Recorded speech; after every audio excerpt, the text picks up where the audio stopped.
Fala galera, beleza? Estamos de volta aí hoje no nosso bate-papo esperto. A gente vai incluir mais um vídeo aí na sessão tiro curto. A gente vai abordar a questão dos laços de repetições que a gente tem hoje no .NET. Aí você vai falar, mas isso é muito simples. Acredito que se você acompanhar esse vídeo até o fim, você vai perceber que a gente vai sair da base ao acabamento. Provavelmente você vai ver alguns laços de repetições aí que você talvez não saiba como utilizar. E para quem está começando agora também é interessante saber como a gente consegue fazer esse tipo de interação no código. Então a gente consegue repetir trechos de códigos aí utilizando alguns comandos aí no C#.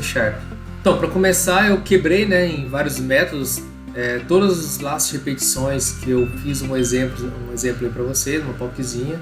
A gente vai começar aí do simples e indo até um nível mais avançado. Bom, o primeiro laço de repetição é um for comum. A gente vai ver esse método aqui e vai ver como que ele foi feito. O for basicamente ele é composto de uma variável que vai receber um valor inicial, a condição no qual ela vai reproduzir o conteúdo entre as chaves, Então enquanto o i for menor ou igual a 5, e o contador incremental, que a cada iteração ele vai incrementando o valor dessa variável. Então para cada iteração eu vou exibir na tela passou aqui, eu coloquei a palavra interpolado, já utilizando interpolação do C# novo, não precisando mais usar o string format como era antigamente, string format você passava o índice e o conteúdo desse índice.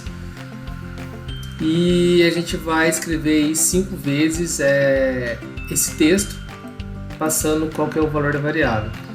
Então vamos rodar aqui para a gente ver como ficou. Beleza, executando então.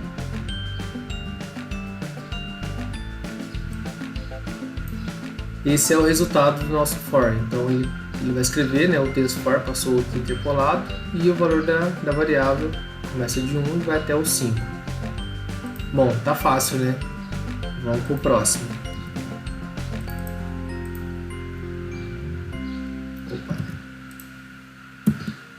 O while simples. O que tem no while simples?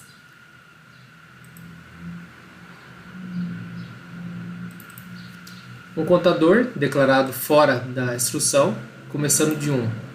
Aí a gente coloca a instrução while, enquanto o contador for menor ou igual a 5, a gente vai escrever na tela, a instrução, o while passou aqui interpolado e o conteúdo da variável contador, e em seguida a gente vai incrementá-la. Então com isso, quando atingir aí o 5, ele vai abortar essa repetição. Vamos testar também.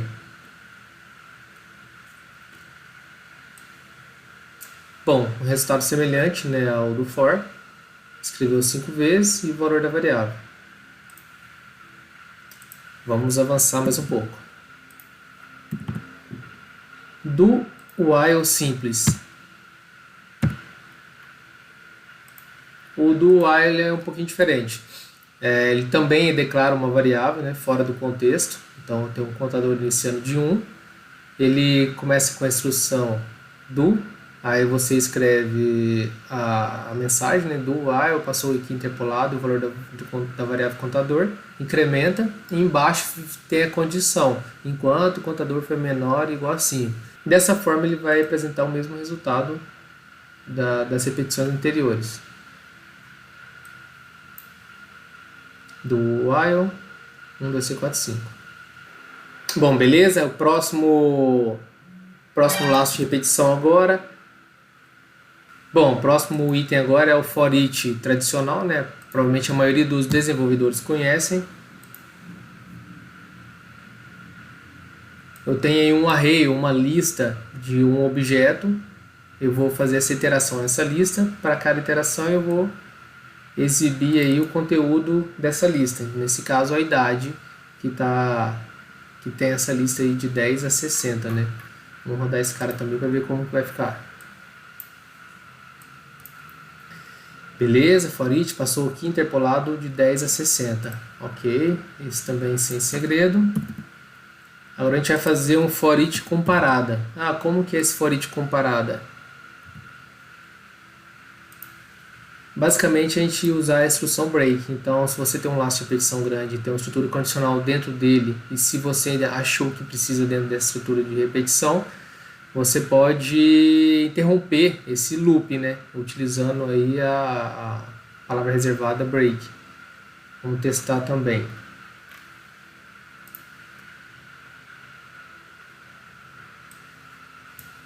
Ok, nesse caso ele vai exibir, né, a primeira mensagem, que é o número 1, e já vai acionar o break e interromper o laço de repetição. O próximo item agora é o for each avançando. O que é o for each avançando? É o mesmo cenário do break. Da mesma forma que a gente tem como interromper esse laço de repetição, tem como a gente também saltar já para o próximo laço de repetição. Ou seja, se você tem uma série de instruções dentro do seu for each, e aí se na primeira instrução você já peguei o que eu preciso, não preciso ir até o fim do meu laço de repetição, então eu posso já avançar para o próximo. Então é o que a gente fez aqui agora. Então a gente vai escrever a mensagem passou aqui avançando, já vai dar um continue e não vai ser exibida essa mensagem. Por quê? Porque eu já avancei, sempre eu vou estar avançando para o próximo e nunca vou entrar nessa segunda mensagem. Beleza? Então, se a gente notar aqui, a segunda mensagem não passa aqui nunca, realmente não é exibida. Vamos avançar um pouco mais, já começando a ficar um pouco nível intermediário, é o nosso laço de repetição. For each com index. O que é o for each com index? Às vezes você precisa de um enumerador das vezes que você está passando numa lista, porque geralmente for each a gente trabalha com lista de objetos provenientes de banco de dados e tudo mais, mas às vezes você precisa de um contador aí dentro desse for each. Então, se você fizer dessa forma, onde você passa aí, né, a variável, né, corrente, né, ela está sendo proveniente de uma lista de dias, que é o meu array de 10 a 60. Eu estou selecionando, aí eu estou criando aqui uma chave composta de um valor e de um index, e estou atribuindo aí um resultado, né, que vai ser o meu index em si e o valor, no caso do meu array de dias. Dessa forma a gente consegue capturar o índice corrente de cada iteração. Então o índice, lembrando que sempre começa de 0, né? Nesse caso, como a gente tem 6 posições, vai até o 5.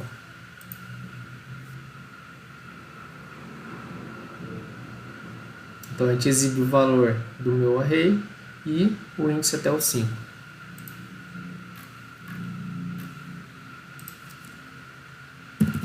Próxima estrutura de repetição é um for each com lambda. Também é comum a gente ver isso para encurtar trechos de código, né? A gente tem aí o meu array, que para poder usar eu preciso transformar ele numa lista. A partir dessa lista eu consigo fazer esse for each com lambda. Então eu passo aí, né, a declaração de uma variável que vai receber o meu objeto da lista, que nesse caso é um array inteiro, e eu consigo já passar a mensagem dentro desse lambda com o valor da variável. Executando. Bom, e esse é o resultado apresentado aí para vocês. Então a gente só mesmo encurtou aí o código do for each para facilitar aí essa questão de otimizar o código mesmo. Próximo passo, avançando um pouco mais aí o nível, né? Então você está vendo que a gente está saindo aí do nível bem iniciante, aí, avançando para o intermediário, agora a gente aproxima aí de um nível mais avançado, que é a questão de paralelizar nossas iterações. Como que a gente faz isso? Através do comando parallel for each. Dessa forma a gente consegue fazer de forma de thread, né? A gente dispara ao mesmo tempo a execução de todas as repetições. Então, supondo que a gente tenha aí 5 iterações, elas vão ser feitas de formas paralelas e não mais sequencial como foi feito anteriormente nos outros exemplos.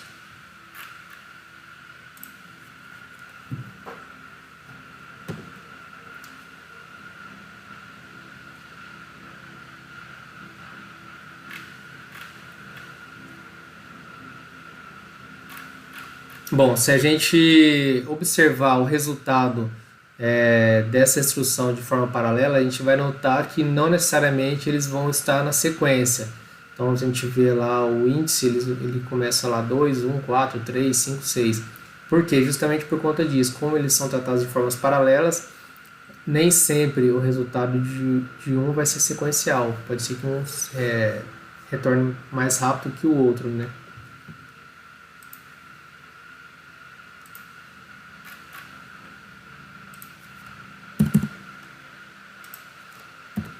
Da mesma forma, a gente também tem a instrução for, usando threads também. Então o for é menos comum, né, que o parallel for each, mas também existe essa forma que é mais fácil de trabalhar com índice também. Então a gente tem a instrução em parallel.for, né? A gente passa aqui o índice inicial, a quantidade, né, que ele vai navegar nessa lista. E para cada iteração ele vai passar aí, né, o meu array na posição do índice corrente, que é o índice que ele vai tratar de forma paralela. Se a gente executar, vai ter um resultado semelhante ao for each paralelo. Então lá 1, 3, 2, então não tem uma ordem certa justamente por conta de se tratar de forma paralela. E para a gente fechar aí essa questão de repetição, um comandinho bacana aí para a gente tratar de forma infinita uma repetição. É evidente que você consegue fazer isso com o while, né? Enquanto o while true, então sempre vai ser infinito. Se não me engano, o Arduino trabalha dessa forma, sempre nesse conceito de listening, né? Listener. Sempre fica ouvindo, então ele trabalha com a estrutura infinita. E a gente tem uma notação aí para C Sharp também, não sei qual C Sharp que é esse, é o 5 ou sei lá, anterior. Se você fizer for ponto e vírgula, ponto e vírgula, ele vai entender que isso aqui é um comando infinito, então ele vai exibir sempre a próxima instrução, né, de forma infinita. A gente vai rodar aqui, mas já com o cheiro no break. Então é isso, ó, ele vai eternamente aí exibir essa informação. Eu vou abortar aqui para não dar despejo de memória na minha máquina. E é isso, então sim, espero que vocês tenham aproveitado aí, apesar de ser um conteúdo aí rotineiro dos desenvolvedores, mas não necessariamente a gente vai ter aí desenvolvedor sênior nos assistindo, a gente vai ter bastante pessoal aí de nível básico, intermediário assistindo. O conteúdo a gente julga aí pelo texto aparentemente simples, mas vocês notaram aí que tem algumas particularidades entre eles. Pode ser que você mesmo, sendo nível pleno ou sênior, não tenha conhecimento de todas essas formas de fazer essa repetição. Peço que o pessoal aí continue nos assistindo, se inscrevendo e compartilhando o nosso material, para sempre a gente estar aí produzindo conteúdos bacanas. E é isso, pessoal. Então, valeu, obrigado e dá aquele like esperto.